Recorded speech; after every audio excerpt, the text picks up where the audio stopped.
Luwak coffee is coffee that comes from coffee beans that produced from luwak feces. This coffee has a more intense taste than coffee in general. This is because the luwak is clever in finding the best coffee cherries as food using their sensitive sense of smell. After luwak ate the coffee beans, which are still protected by hard skin and they're not digested, they will come out with luwak's feces. It all can happen because luwak has a simple digestive system, so hard foods such as coffee beans are not digested. The history of luwak coffee cultivation in Indonesia began in the early 18th century.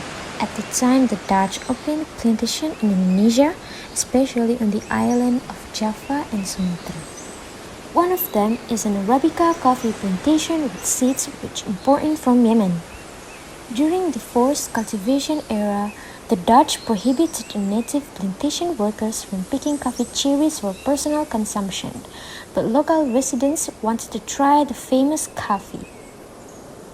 Then, plantation workers finally discovered that there was a type of civet that liked to eat coffee cherries, but only the pulp was digested. The epidermis and coffee beans were still intact and undigested.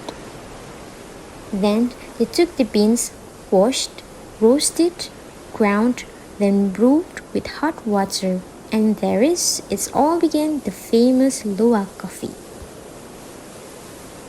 Coffee cherries that have harvested from luwak require a very long process for us to consume. One of the processes carried out is the roasting process. This process can determine the taste of the coffee we'll drink.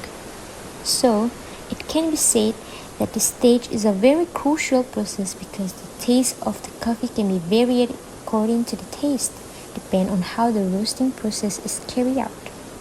The stages that need to be considered in the roasting is, first, measure the luwak coffee beans that will be roasted.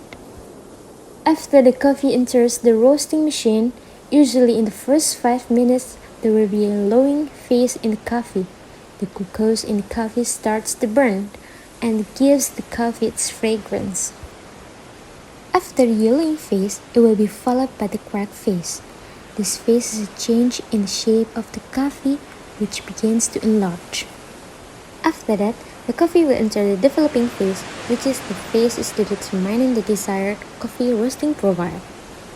In general, there are 3 roasting profiles that are often used: light roast, medium roast, and dark roast.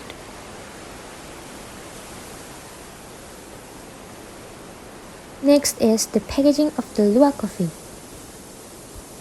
The packaging aims to maintain the aroma and the taste of the ground coffee that will be distributed.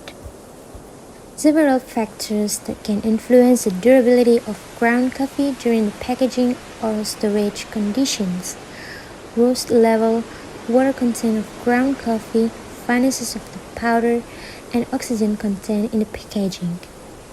Packaging that contains too much oxygen can cause the aroma and the taste of the coffee to decrease due to the oxidation process.